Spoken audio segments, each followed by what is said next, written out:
Whose idea was this anyway? You know, our view was that this is one of the great credit businesses in the world, and we've followed them for years, and Howard's obviously a legend in the markets. And so we approached them and talked about it, and from there we ended up with this transaction. It was your idea then? I guess you're right. How long did it take? It took 5 months. The markets were a little rough in December, so yes, that didn't help the transaction. But I'd say in transactions you learn a lot about the other side when you go through rougher periods of time, and that was probably good for the end result we got. Howard, you have been telling your clients for 17 years already what it would take for Oaktree to be acquired. 17 years. Why now? Well, not for 17 years, 17 years ago. It hasn't been a constant theme. But, you know, there was a rumor in 2002 that we were for sale. And in my year-end report, I published the 5 criteria for a transaction. And I said, they've never been satisfied. I assume they never will, so let's forget about it. Nothing ever happened until this transaction came along. Now, the criteria you set forth are being satisfied. Yes. What about the timing, the now factor? You know, I'm not a market timer. And this is a fundamentally sound transaction. And we're not, our entering into it at this time has nothing to do with the timing. I mean, Bruce described... Nobody should impute or infer some sense of where you think we are in the credit cycle, et cetera. Not at all. Not at all. This is a forever transaction. And, you know, whether it was or wasn't ideally timed, which I don't have a view on, wouldn't matter. And why Brookfield? Some people wonder why you aren't tying up with another firm in the same industry that might use a little help and credit. Could be a Carlyle, could be a KKR. Well, number one, there are no other firms with the heft of Brookfield, with their list of offerings, which meshes so well with ours without significant overlap or cannibalization, with the same reputation, the same growth record. You know, it's really, and also the same culture. We think that the culture is very important, and we agree on that. And at any point recently, or in the 17 years since you wrote that note to clients, did you seriously entertain other offers? No, we never found anything that satisfied the 5 criteria. Bruce, you told me in December of 2017 it was unlikely that Brookfield would ever buy another asset manager. What changed?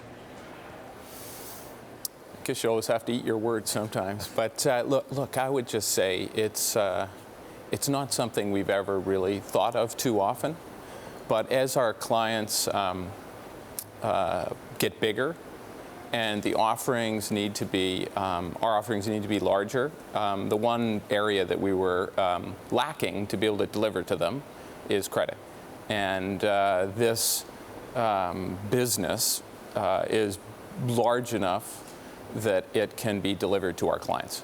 And many of the other things we could have looked out there, or even building it ourselves. We've been building it ourselves, but it just takes a long, long time. And given the scale of our business and the relationships that we have, we just needed something larger. Were you finding yourselves losing mandates because you weren't able to satisfy that demand for credit?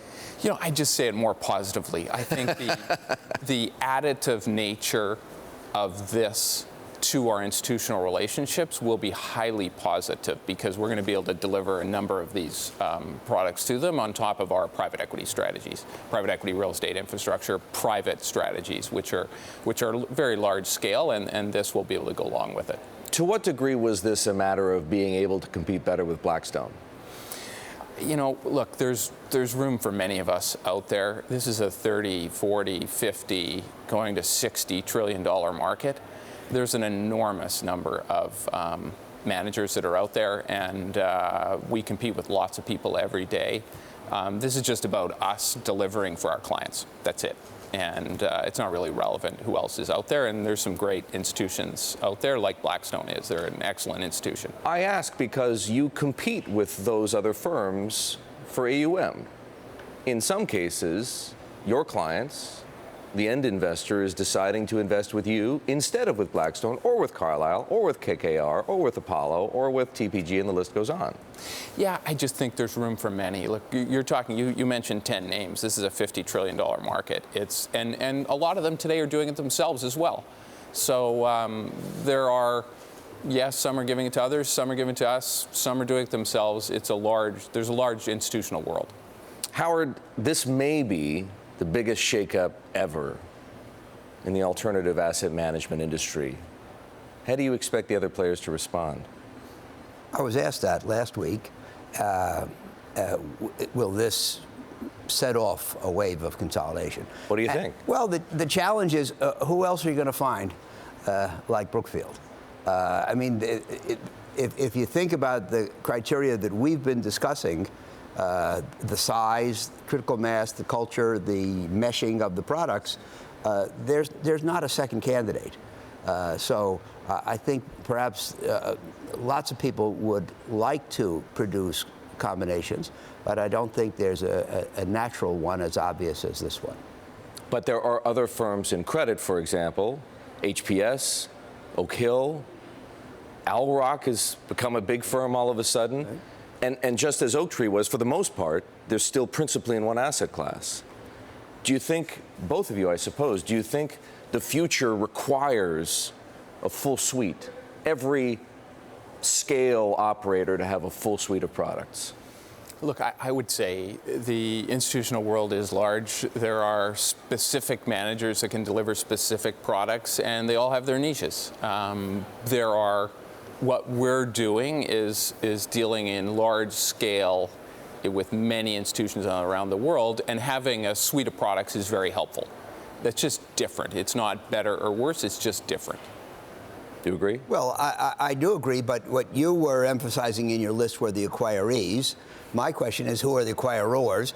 And I think many of the potential acquirers today have already started to try to build in credit. So, with mixed results. Yes. But, you know, if you're a credit manager and somebody with credit activities is looking to combine with you, then you have conflicts and overlaps and so forth, which are less attractive. So ultimately, do you or don't you think this will or won't set off a wave of consolidation? They're probably, well, the wave is probably an exaggeration. I think that you'll start seeing mergers. And you, Bruce? Yeah, I think select, but not that many. Right. So credit was something you needed and didn't have. What else does Brookfield need and still not have? Look, I think for what we want to do, which is serve our clients the best we can, deliver them the products in a multi-fashion around the world, we can build from here. Same thing I said to you last year. We don't need to ever buy a manager to build the business that we want to have. I'll say it again. With the proviso, things always change. And I would just, look, I don't really think we need anything else, but who knows what unfolds in the world in front of you. And what about the growth trajectory? I'll invoke that same name again. Blackstone has laid out a path to $1 trillion of AUM. Do you have one? Look, our goal has always been to deliver services to our clients that they want, do the best for them, earn returns at industry standard or above, and from that, earn a high return for our shareholders. And if that means we're going to have higher AUM, great. If it means we're going to have lower AUM, that's fine. For 20 years, it's meant that the firm grew, and that's for various reasons it's grown because of that. But it doesn't necessarily mean it always will. So we don't have any goals. We will do what's best for our clients, full stop, and doing this with Oaktree and leaving them as a separate entity and having them run the business is about making sure we deliver for their clients and for ours. By the way, Erik, you know, Bruce mentions that if there's a time when it's wrong for them to grow, they won't grow. That would probably be in a sluggish period in the environment. That's our strength. So one of the beauties of this combination, I think that Oaktree is not known for asset growth. It's known for wringing returns out of tough periods. And that, I think that's just illustrates the attraction of the combination. Bruce, one of the shrewd things Howard and his partner, Bruce Karsh, were able to do in recent years was buy a 20% stake in DoubleLine. What do you figure that's worth? You know, it was in the numbers. Our guys did it. It's obviously a great firm. They've done an incredible job with building the business. And the fact is, we're a non-controlling investment, and Bruce and Howard are going to be running the business, and they'll figure it out. Would you consider making a similar offer to Jeffrey Gundlach? It'll be up to Howard and Bruce. So, Howard, you two are both self-described value investors. You've made a career. You pride yourselves on buying low and selling high. How do two people like that agree on the terms of a deal like this? Well, again, Erik, I think you have to understand that this transaction was not primarily price-oriented. We didn't sell because we thought we were getting away with something.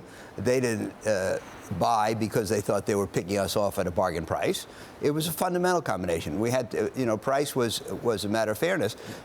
In this case, the price was set between Brookfield and a special committee of our board of directors representing the public shareholders. We were not actively involved in it, and I think that's as it should be.